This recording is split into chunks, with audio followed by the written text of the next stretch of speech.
Radio, linking the world to the Caribbean.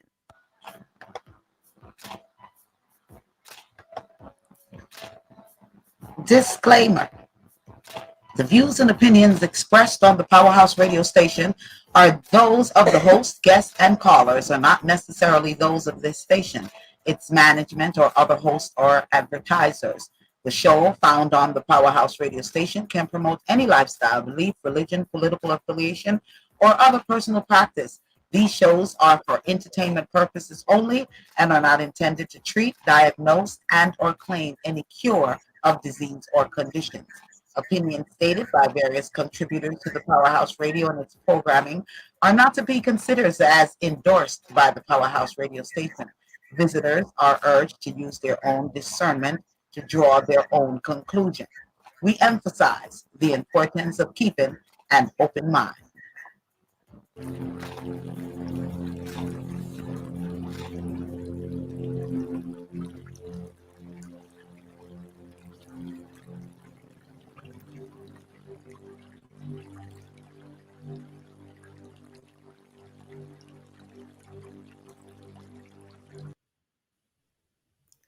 Greetings. Greetings, each and all. Welcome to the I Am Meta Health and Wellness Spirit, Mind, and Body. It is I, Zephyr, the Medicure Doctor, along with Malika, a breath of fresh air.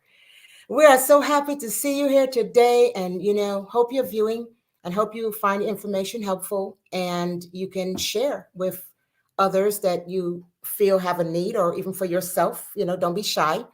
But please, if you have any questions about what we're discussing today, leave a comment below. We do respond, or you can send all of your comments to the powerhouseradio@gmail.com. I'll give you more information in a little while on that. Well, today's topic is all about digestive health. And let me just say, not just viewers, but listeners as well. For those of you who can't view us, and thank you for tuning in. Thank you for the Powerhouse Radio. Big up yourself, Lady D, every time. So what we're discussing is the gut, the ringmaster of it all. It doesn't matter what you do. You can be having a great time. You can be having the time of your life. It could be, your wedding day or something, and that night you have a tummy ache or something. It's not going further than that. The gut is going to control everything after that point. If the gut is not right, you're not going to be right. Doesn't matter what you're doing. You're not going to want to walk, talk, sleep, nothing. Everything is going to be disrupted. So we're going to discuss the gut health today and why it is very important to keep this universal microbiome that we have healthy. It really controls more than just what you're eating and how things are metabolizing, but it's a process, and it has to be efficient. And if it's not efficient, you're going to have some problems, right? So let's talk about how we're going to keep it healthy. And hopefully, if you are viewing us today and listening, I hope you have a pen and paper, because I have jokes. Right? No, but I hope you have a pen and paper so you can take some of this stuff down and research it on your own at another time, right? Especially if you don't pose your question today and you send an email. But let's talk about some of that. A lot of times you don't really realize that digestion, it begins really in the mouth. It begins in the mouth, dearies. Okay? So what happens from that point? It's a process. And there are a lot of acidic physiological processes happening as well. So when people are speaking about just all alkaline, trust me on this one. There are benefits to acids. We have a pH that has to be balanced with acid and alkaline. We just have to moderate them both and bring them to a balance where they can function together. It's just like the gut microbiome, that whole system. It's a whole complex, integrated complex. It has a variety of bacterias and viruses. There are things that really help us. It helps our environment inside and for things to perform optimally. So I know I have some stuff here about that system. And a lot of things that we may consume, eating, or even drinking may disrupt that system. So we first have to take an assessment of what we're eating. What are we eating? Are we eating a lot of grains? Are we eating a lot of carbohydrates? Too much of this, too much of that? Some people just real gluttony. They just eat enough things, everything. Let's to mix up, and it's like, uh, somebody's gonna go from something, and I'm like this. I don't want to go like that. My colon exploding and all this kind of stuff. Have to go have surgery just to poop and all that. Why you want to experience all that? Just take care of your health. Just take care of yourself. Take care of your system. Pay attention to what you're putting in your mouth. Make sure it's healthy. Make sure it's going to feed your cells, or more so, our melanin cells. Because, blood types also have a lot to do with what we're eating, right? I don't know if we're going to cover that blood type today, but I'm just putting that in there because it really does. It has a lot to do with what we're putting on our bodies for our types. All right. We're going to cover that another day. Right. But most of all, there's a process, and that process, it goes from let's say the mouth. It has saliva. What is the purpose of saliva? It's really to break things down that's going in the mouth. It's going to help with uh, the taste, the process of it, how we're even receiving it. When you taste something that's real bitter, some people will, they crunched up because they're probably not used to it. I actually like to drink wormwood and stuff like that. We grew up on that. So it's really second nature for me to even, I don't fuss about that. We are so used to it from we were babies, right? So we're used to cleansing the system and cleansing the gut. I know if the stuff is too sugary, I know that's not good for me, even though it's tasting nice, right? But I know it's not good for me because it's too sugary. It's too much intake of something for the system to handle. I already know that. I can't treat my system, or we shouldn't treat our system as if it's some kind of mechanical device that you can just open up and replace a battery, because that's not how it works. All right. Correct. So we're going to speak about the mouth, the stomach, the small intestine. Let's speak about the intestinal lining. I'm going to get into that a little later for you, but just to cover some of the things I'm sure you all have heard of. Some of you are probably dealing with these health conditions just to begin with. But here is Malika. We're going to get started on why it's important to have a healthy digestive process. Yes. Greetings, everybody. Thank you for tuning in to the I Am Meta show. Sometimes technology it makes you have challenges, but we overcome challenges around here. So it's important. We're talking about digestion. Okay, everybody knows about eating, and food gives you energy and all these things, and people just pretty much put whatever they want in their mouth as long as it tastes good to them. And that right there, that indiscrimination of eating and not being discriminatory with your food choices can have detrimental effects on the longevity and the health of your digestive system.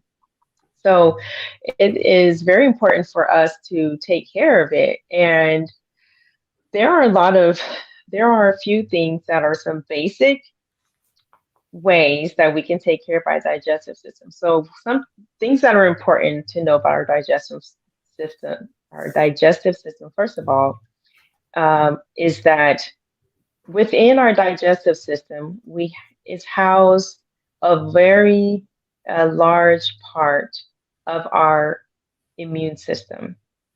The components, the players that are involved in our immune system, great deal of it is in our digestive system.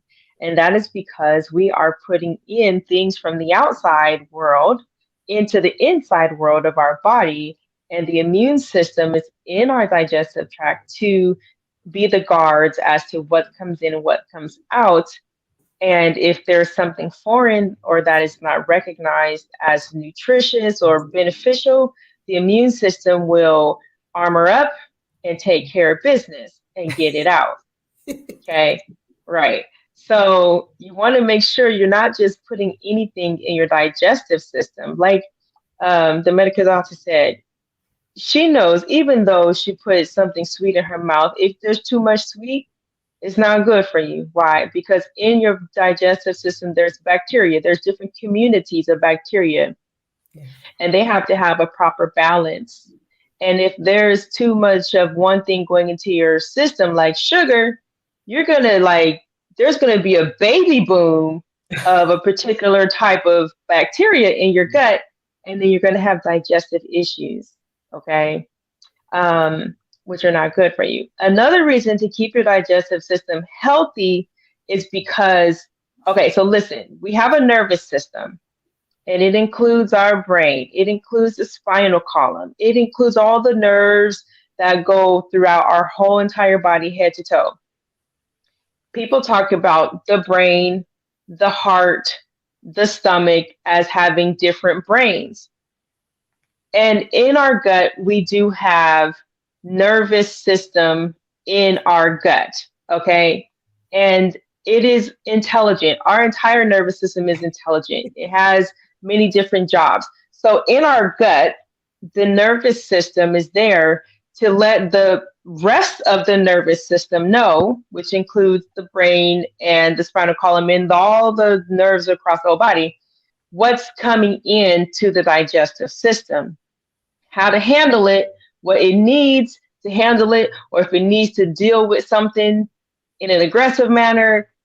Your nervous system is there to say, hey, there's too much food coming up in here. We need to get to the head, send the messages to headquarters, stop. Okay, we need to stop eating. It's too much food down here. We're full. Okay, we reach capacity, or there's poison down here. And that will bypass the brain, and that message will go directly to the nerves of the stomach and the muscles of the stomach and start to puke, whatever that is out. So it's really important that you maintain the health and well-being of your digestive system, because listen, you don't want to allow poison, because you could eat spoiled food.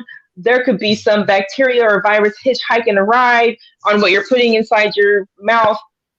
There could be parasites or anything inside of what you're eating.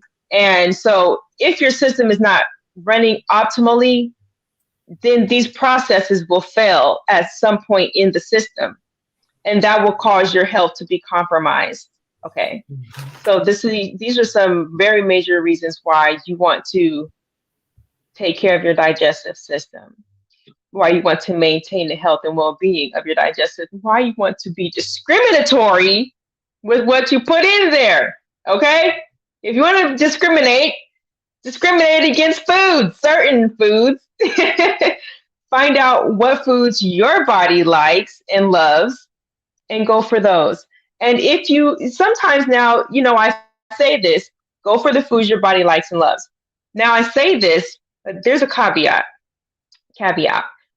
And that is, if you know that your nutrition is not healthy, like Deborah said, if she was to eat too much sugar, if you know your diet consists of a lot of sugar, processed sugars, a lot of processed carbohydrates, a lot of simple sugars, a lot of fats, or a lot of meats, okay, or no leafy greens whatsoever, if you know your nutrition is like off the Richter scale in the realms of this isn't healthy for anyone to thrive, okay, because you can maintain the level that you're at, but are you thriving? Is your body thriving? Is it being nourished to the point of being able to heal itself and regenerate at night when you go to sleep or not?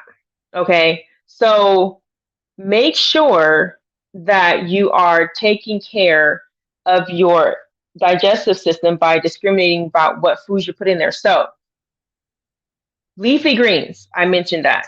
That is one of the things you can eat. So that would be any of the lettuces, okay? Kale, spinach, charred greens, beet greens, dandelion greens. These greens have fiber in them and they have chlorophyll. Okay, two things that are great for digestive health and blood health. Okay, so listen, I am a big proponent of everyone eating leafy greens every single day. I mean, unless you're fasting or juicing, but if you're juicing, you can still get them, but you're just going to get the chlorophyll. These are important because the fiber will give your colon and your small intestine something to push against as it's working the food along. And that helps the muscles in your colon and in your small intestine to maintain strength. Sometimes people don't eat enough fiber. Now, this is non-soluble fiber, okay? Those of you who like different terms, there's soluble fiber and then there's non-soluble fiber. So non-soluble fiber is the kind of fiber your body cannot break down and which is beneficial for your body's colon and small intestine muscles to maintain its strength to be able to squeeze and do peristalsis, meaning it's going to push the food along. And it gives it something to do that. If you're just eating soft foods, meaning a lot of soluble fiber and non undigestible fiber foods, you will find that you may get constipated, or it may take you a long time to have a bowel movement because it's just kind of squishing. There's nothing for it to like push. And so maintaining your digestive health is as easy as having a salad with a variety of greens, okay, every single day. And the greens being the major player in your salad, okay? Another thing you can do for digestive health is make sure you get plenty of water.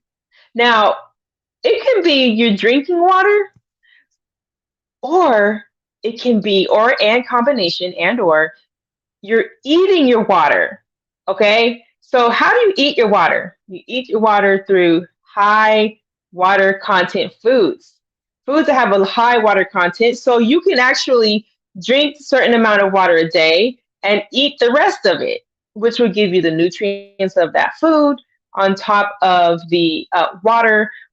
And what happens when you're eating your water?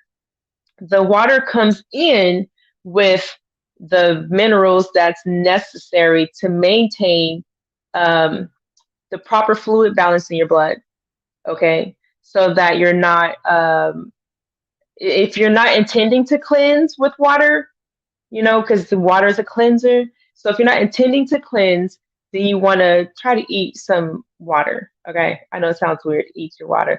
Cucumbers, if you can stomach them, tomatoes, strawberries, most fruits are high in water content. Lettuces are high in water. Let's see what else.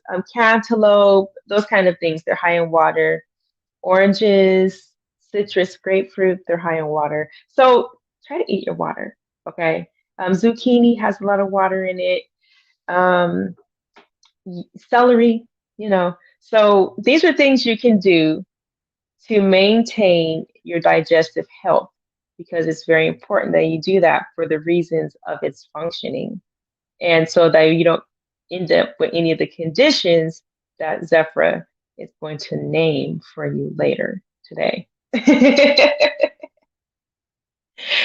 Yes. Hilarious. Yes. Well, Yes. you mentioned some things, Malika, about what's going in.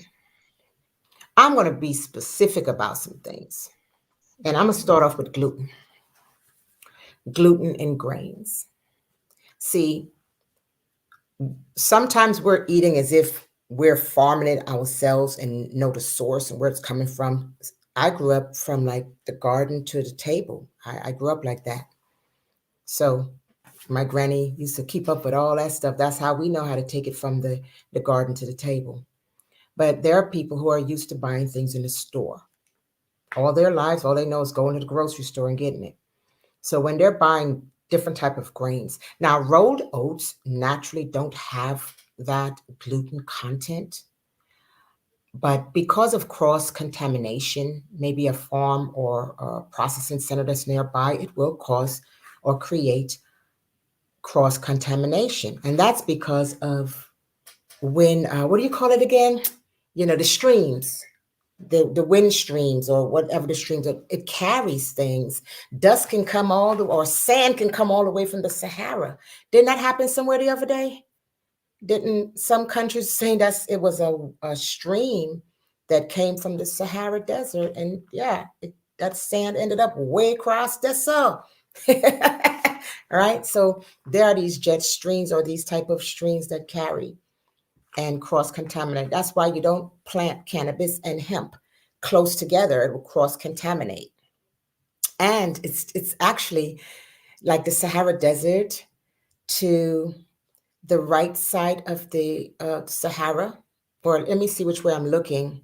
So it just depends on where. If I'm looking at the map to the west, it's hemp, and to the east, it's best to grow the cannabis. So to the west of the Sahara, it's best to grow the hemp, and to the east of the Sahara, it's best to grow cannabis.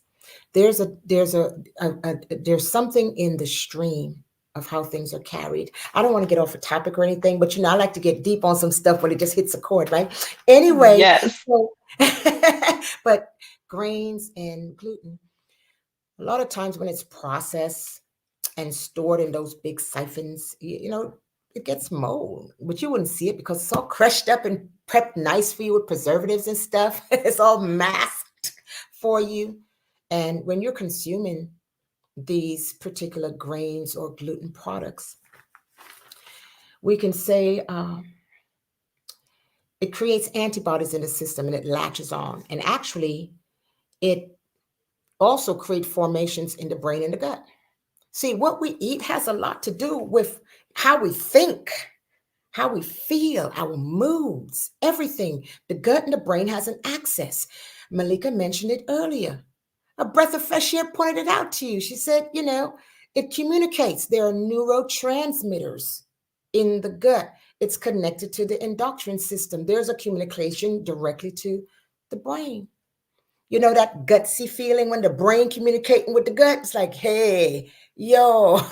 Sometimes that feeling can be like butterflies, where you're experiencing something like just very happy or whatever, or I would say mysterious. I like that mystic vibe, kind of that gives me butterflies. I'll be like looking forward to the outcome. But anyway, and sometimes there's a feeling where it alerts you.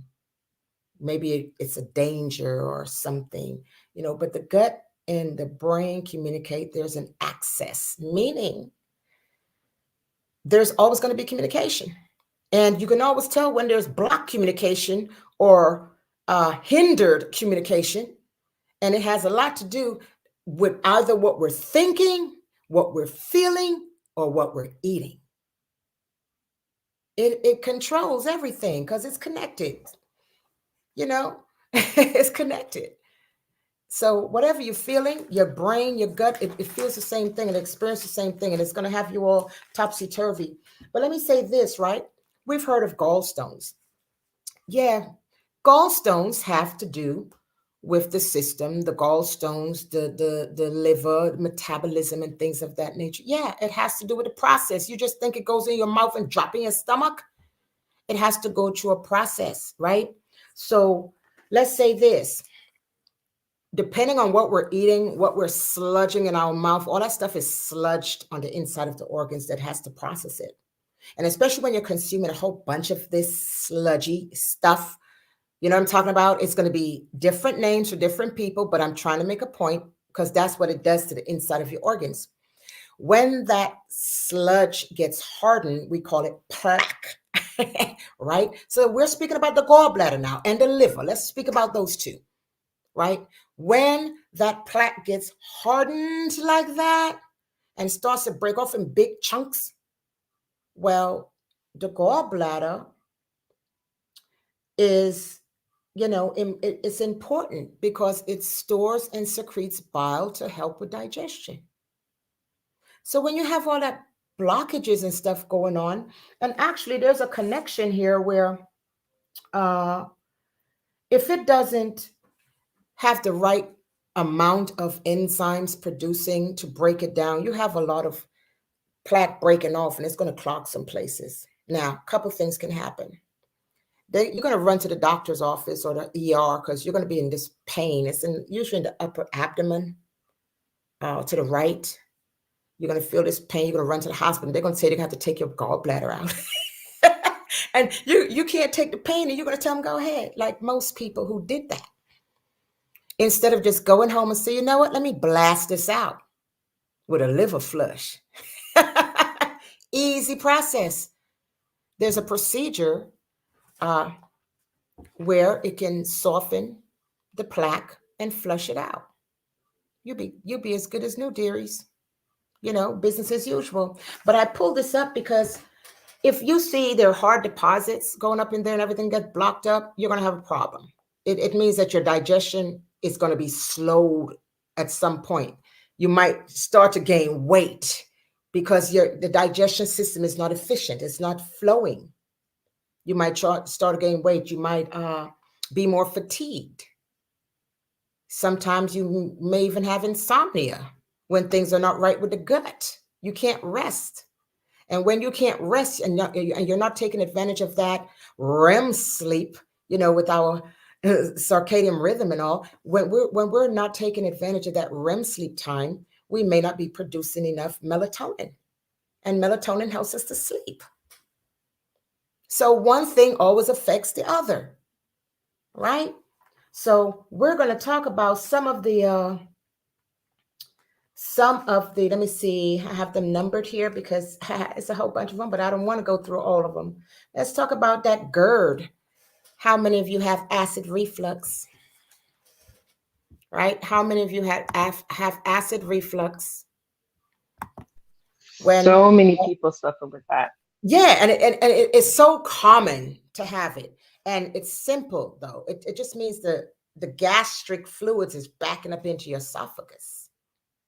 It means something is not digesting in order in that space.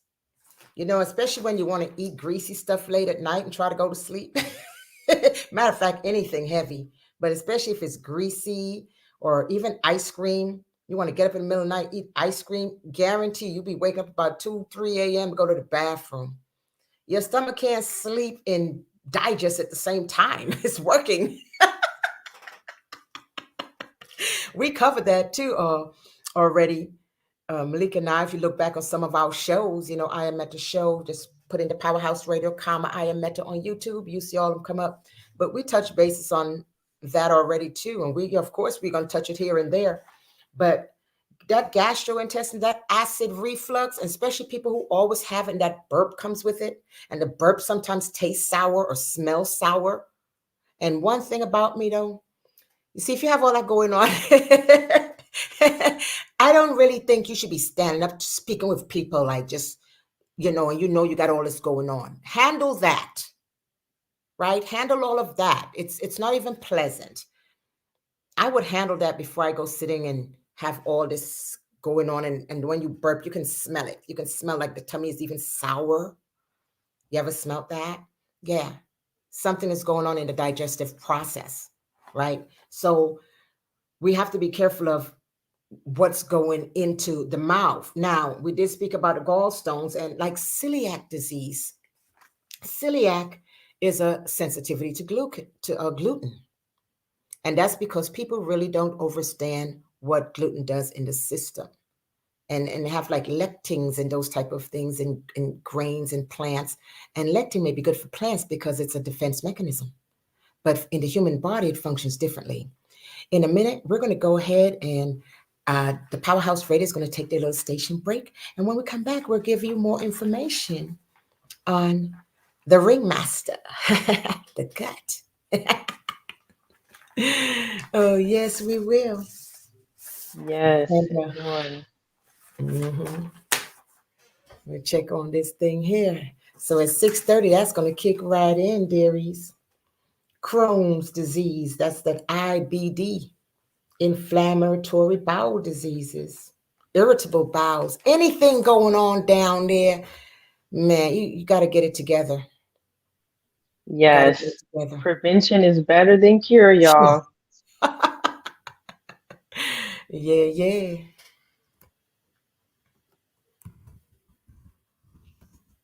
hmm We'll see when Lady D comes in. The Powerhouse Radio, they'll kick in when they're ready here.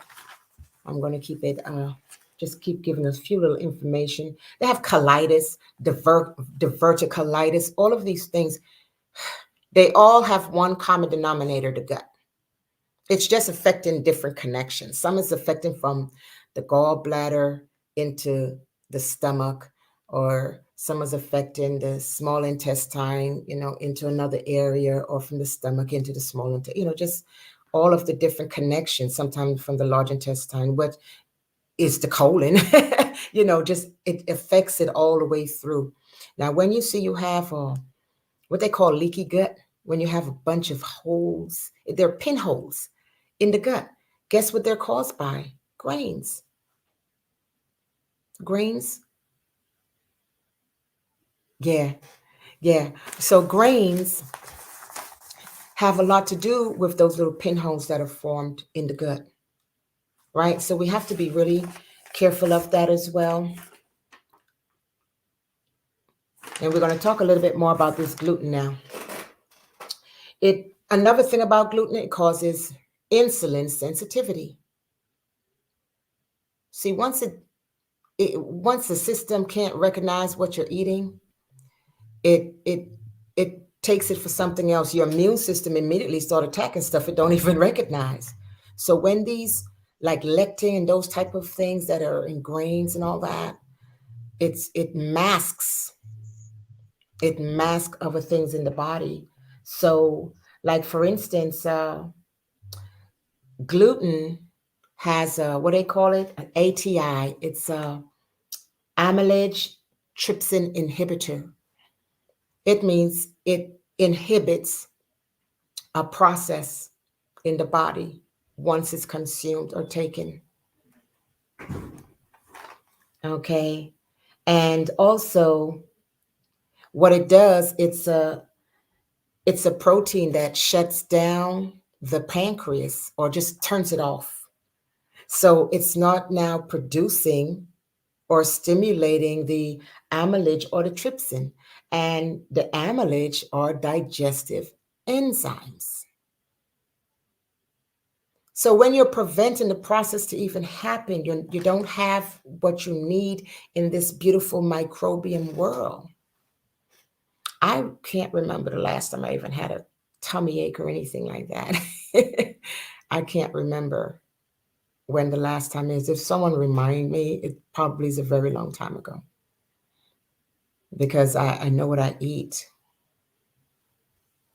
Okay, yeah. So we're gonna keep it rolling, right? A breath of fresh air. So I'm gonna give a little information on lectin that's found in grains and raw legumes, which are your beans and peas and stuff like that. Raw. I said raw, right? There's a lot of time people are consuming things. They don't read their ingredients. You don't know what it is. They're a grain that makes soya sauce. They're, something simple as that. And also, uh, lectin binds to carbohydrates.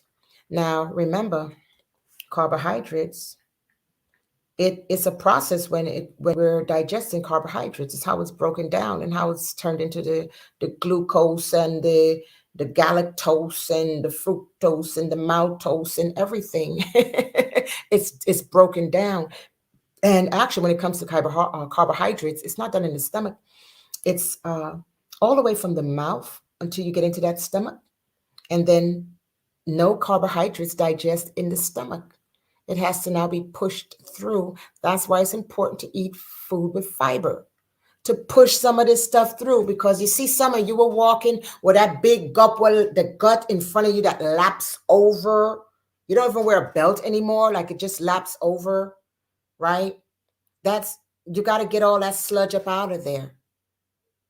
You got to get things moving in there. And I'm not trying to insult you. or embarrass you. And I'm not speaking, belittling you or anything, right? I had a gut like that twice. That's when I had my incubating my first sun god and when I incubated my second sun god. So I had a big old round belly before. Yeah, twice. Right? So I'm not trying to make you feel bad or anything. But I'm saying you have to be conscious of what's in there. That stuff needs to be moved out. It's but so much stretching the intestines and all of that can do. When you start to stretch things too much, it's too much. And if there's nothing to push it out, then you really need to, take an assessment of where you are with your intake of foods and beverages and things of that nature. Also, lectins that bind to the carbohydrates, they love to stay in an acidic environment. So once it gets up in the gut, in the stomach, it don't really want to go anywhere. It makes itself at home. So it starts to create little craters and just tucks itself into the lining. Yeah, right. So a lot of times what happened with that, there is like in red beans, there is a lectin called phytohymagglutinin, right? That is what causes the red blood cells to stick together. Yeah, yeah, it clumps together. I would say it's a red blood cell agglutination. That's when it gets sticky. People that have like sickle cell, probably that is in that makeup of sickle cell, cold aggravated disorders or diseases. And there's one that's uh, anemic with an anemic process, the hemolectin. All right. So one is warm, one happens when it's warm, and one happens when it's cold. But you don't want your blood cells to clock together like that because it's hard to get through the vessels and it's going to be slugging through, really slugging through, moving very slow, and it's going to be a problem. You're going to feel it, right? So the lectin really have a tendency to just disrupt our whole world in our intestines, especially in the flora that we need. That environment is what we need to maintain the most health for a lot of things. And the gut microbiome, I would say it's very unique. Each of us, we're all biochemically unique. So our microbiome have different makeup. It all even stems from when we're in the embryonic state and when we're birthed and through our mother's breast milk and those things, whatever we're consuming, whatever we are breathing into in the air, what's in the environment, it all has to do with what happens in the gut and in that universe. Okay. Now, we have 5 to 1,000 different species of bacteria in there. Yeah. And trillions of microbes. Yeah. And they all have a unique genetic encoding as well. So, they say words are powerful or feelings are powerful. We can think it, feel it, say it, and our cells feel that. And it's almost as if it reacts. And it either creates health for us or, takes us below a healthy space, right? And also, if you have an upset stomach, think about this. The stomach has an acidic pH. It's a very acidic environment. It's probably going to run between 1.2 and 3.5 pH in the acidity. If you have an upset stomach, you don't want to go and take, what do they call it? Like milk of magnesia or Pepto-Bismol, all those antacids and stuff. When you take that stuff, it really takes your pH out of, it takes your pH out of the levels it need to be. And what I found, and I learned it in class anyway, because, I'm an apprentice and I have a great professor, and like a brother, great friend, great professor, great teacher, great colleague, and I studied a very long time with him. So what I would like to share with you is lemon. The acidity for lemon, or the pH level of its acidity, is between 2 and 3. So it will settle the stomach much faster than all that other stuff. But people are saying lemon is acidic. Well, sometimes you need a balance, so it brings it back to where it needs to be. But if you put something else in there and it's already off, that's going to throw it more off. Sometimes it takes it a little too alkaline, because you need the acidic environment. And when you make it too alkaline to clear out the acidity, then you have all this overgrowth of all the stuff that you don't want. That there's a reason for the acidity, to keep things low as well, to keep things at a low level, low count. You don't want the candida and all this stuff to start growing, especially if you have candida in the colon and in your digestive tracts and all that. When you go to the bathroom, poops, right?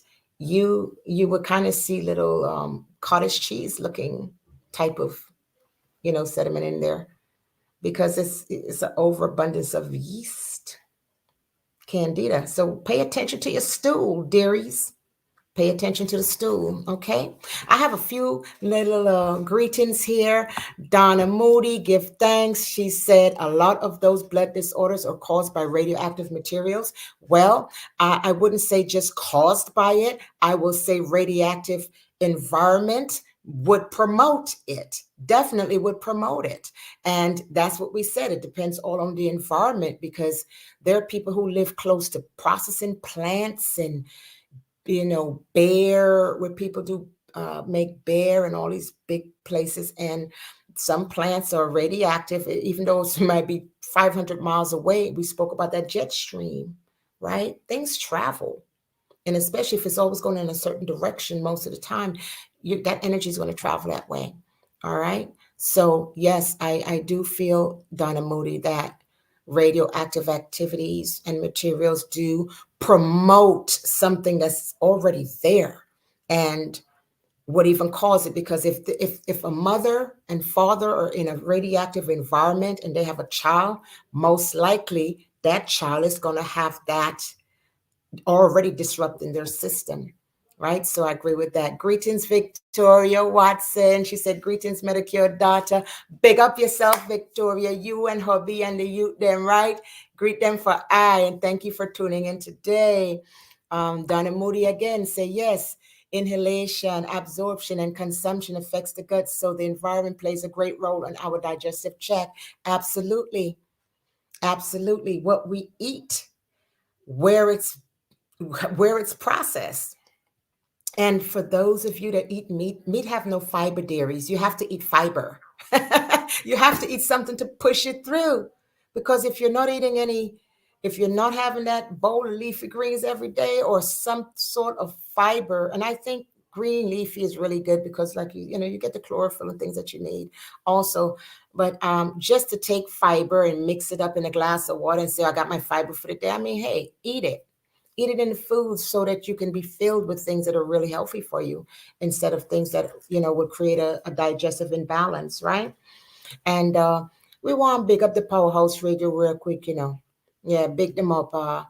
And Let's Gripe is on Wednesdays. You can check them out at 7 p.m. Eastern Standard Time. You got the Kids Way on Thursdays at 6 p.m. Eastern Standard Time. That's 3 p.m. Pacific. And right after the Kids Way, I'm sure they'll be back on the radio soon, but that's Reasoning Thursday with Mama Acid and Lady D. So I really look forward to them two getting back on track with that as well. And then we have Gospel Explosion on Saturday AMs. And right after that, you have Lady D, your girl Lady D, our girl Lady D, coming on from 12 to 4 with that music. It's not going to be on YouTube. It'll be on the powerhouseradio.com, but you can listen in, you can rock, you can roll, do your housework, whatever, driving, right? Check it. And then on Sundays, 6 p.m., 3 p.m. Eastern, 3 p.m. Pacific, and 6 p.m. Eastern Standard, you have the I Am Meta Show, all about health and wellness, spirit, mind, and body. And it is I, Zephyra, the Medicure daughter, along with Malika, a breath of fresh air. Malika had a flight to catch, y'all, so she had to bounce real quick. I figured I'd take the moment to let you know why she disappeared off the screen. But yeah, and last week, I know she gave you all a lot of great information. I was hoping to be here with you all, but my mom's 85th Earth cycle was the Monday. We had a lot of things to do that Sunday, so I'll try not to, be absent for class. Okay. All right. So what I'm going to do is give you a little bit more. We already mentioned cells communicate, right? Neurotransmitters. There are neuro cells in the body. And once another set of neural cells are developed and mask our body's natural neural function, it literally takes control. If you see you are waking up and you're sleeping and you're waking up feeling to eat a Snicker bar and it's 2 and 3 and 4 o'clock in the AM, well, it's probably time for a parasite cleanse. And when them parasites get in the gut, doesn't matter how much you eat, you're going to always feel hungry, because as the food breaks down and gets, it's converted into the glucose and all that, those parasites, they're zapping it. Yeah, they're like, get more. So when you're craving for things that really are not that healthy, that's a parasite speaking. The body don't crave for anything. The body will have a need for nutrients and minerals, but the body don't crave for sugar or fried chicken or steak. The body don't crave for those things. It's the mind. It's the things that you want to put in your mouth, what you've acquired a taste for, right? So digestive health have to be looked at, not just what's going in from the mouth into the stomach. It has a lot to do with, just how well we understand the body and its functions and what's connected to what. Michigan and Smiley said, decades ago, I remember this song because, I'm a 65 baby. So yeah, I remember the song, the bone man connection, this thing connected to that thing. Yeah, well, that's how it is in the body. And everything, it literally have a domino effect. And when it involves the gut or the mind, you're not going nowhere. You're going to sit down there until it's all over with, pretty much, right? So within our gut universe, there is such a cooperative relationship between everything. And when it's disrupted by too much or excessive things, even alcohol, even medications, drugs and stuff, pharmaceuticals, different things may affect the environment, because sometimes the antibiotics are put there to destroy one thing and it may destroy other things because it's in the way. You get it, right? And also it's an ecosystem. So we have to make sure we're taking in enough probiotics, and you could even make your own probiotics. Oh, if you send an email to thepowerhouseradio@gmail.com, I'll give you a little regimen for a probiotic you can make at home. And if you already know how to do it, cool. That's good for you. I'm happy you know that, right? So don't be a simple Simon to say you already know that. That's fine. This is for someone who don't know and would like to know and would like to have a start.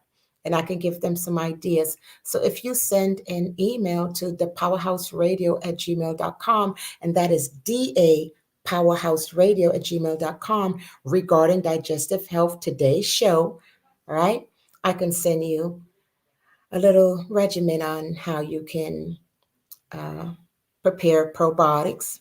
And if you get a friend, if you share this and get a friend and send your email, and I see you share this and I see you have other shares on it, I can give you a couple more things. I'll give you not only the regimen on how you can create your probiotics, but I'll give you some really simple remedies in some situations on how you can better manage certain digestive health. Also, you will be eligible for a 10 to 15 minutes complimentary consultation regarding digestive health. Send an email. Make a comment tonight. If you want to discuss it, put your email or send your email in. If I see you make a comment, like or share this video, I will be more than willing to do a 10 to 15-minute consultation with you and help you to get started on your journey of better health, right? So you see, glyphosates, pesticides, that's another thing that you have to look at. It Those type of foods are very high in arsenic and lead and those type of things, because some of those pesticides, you clean engines and rust. That stuff will tear the gut up, and not just tear it up, but it will affect other things, create deficiencies. Because when you stop certain things from synthesizing or processing within the body, or prohibiting something to happen, yeah, you're going to create a whole different environment that you're not happy with.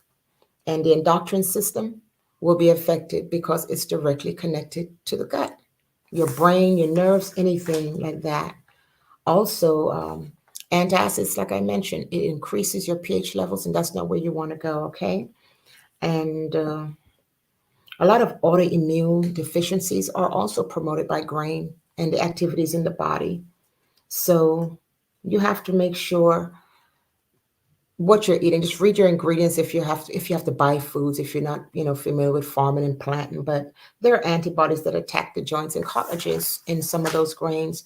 But I'll give you some ideas if you want to write it down, some roots and herbs that you can use for digestive health if you don't already know, dearies. You have ginger, turmeric, fennel, caraway, dill, cinnamon, garlic, rosemary, peppermint, and allspice. I just gave a few. And the reason I'm saying those, because I always make I always make mason jars of teas, right? You see, I have fenugreek in there, I have lemongrass, I have a lemon, I have garlic, I have fennel in there. I pour hot water in there. If I would like something as a sweetener, I would use agave, or I will use maple syrup, which I love very much. And it has to be real authentic honey, like what my son had sent me from Greece. I just came right out the beehive. Yeah, I like that kind of stuff, right? So that's for as far as roots and herbs. Some of the foods, and I know Malik had already mentioned some of that. Some of the foods, aloe, right? Aloe, unrefined coconut oil, garlic, as I just mentioned, manuka honey, right? Watermelons, grapes, cucumbers, cabbage. I love the purple cabbage. Not to mention, that's also great for the kidney if you're having challenges with the kidney. So you can kind of cover more than one area, right? With some of the same functions. And just know that fat has a metabolism as well. So just be careful of what fatty acids you're creating in the body. Fatty acids, especially if it's unsaturated, you're just bogging it down. You're gonna be so heavy, with all of that weight. I really love to travel light. I'm probably about 5'6" in height, and I was more athletic growing up, so my weight might show a little higher than someone who's may not be athletic, but I'm not obese. And the biometrics, that BME, that the government have in the medical board, they would say I'm obese. But I know how to balance what I'm looking at. I cannot judge myself based on their measurements. I don't know. I don't think they're based on my melanin type, really, because if I'm 5'6" and I'm comfortable, let's say at 175, and I'm not obese or fat or anything, then it's a comfortable weight because my bones are going to be more dense. My skin may be heavier than a person with thinner skin. So I have weight, and not to mention my water weight. So we just, the brain is surrounded with all this fluid and stuff as well. So we have a lot of fluids in the body that we have to keep moving. Matter of fact, in the mitochondria, and if you didn't know what the mitochondria is the engine for the cell, for our cells, right? Most of the cells in our body have mitochondria, and it's the engine, what they call the brain, but it's actually the engine. It's certain things you can feed your mitochondrial cell for you to have even a healthy cell. And when oxygen gets into that mitochondria location, it's actually reduced and at some point turned into water, converted into water. I mean, how magnificent is that?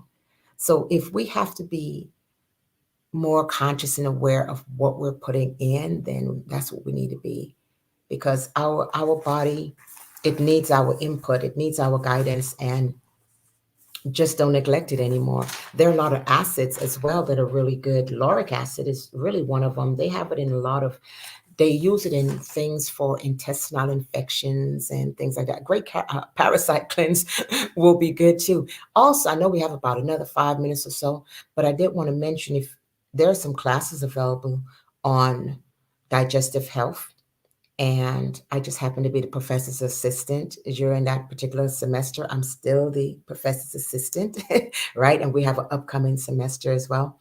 But if you would like to know more about those classes that are available, then let me know. Send an email to powerhouseradio@gmail.com, and that's DA Powerhouse Radio.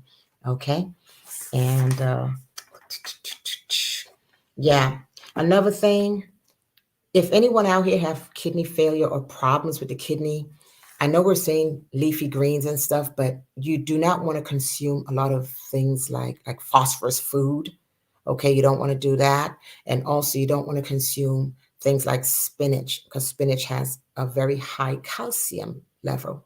And if you have challenges with the kidney, that has to process that calcium. It gets calcified in there. It gets builds up that plaque. So when it starts to break off, that's what you know is your kidney stones and all that stuff. So just learn what flows with it and what doesn't, and just do the right thing, right? Just do the conscious thing. Just, it's like doing what we have to do to keep ourselves alive. I feel great to be a 65 baby.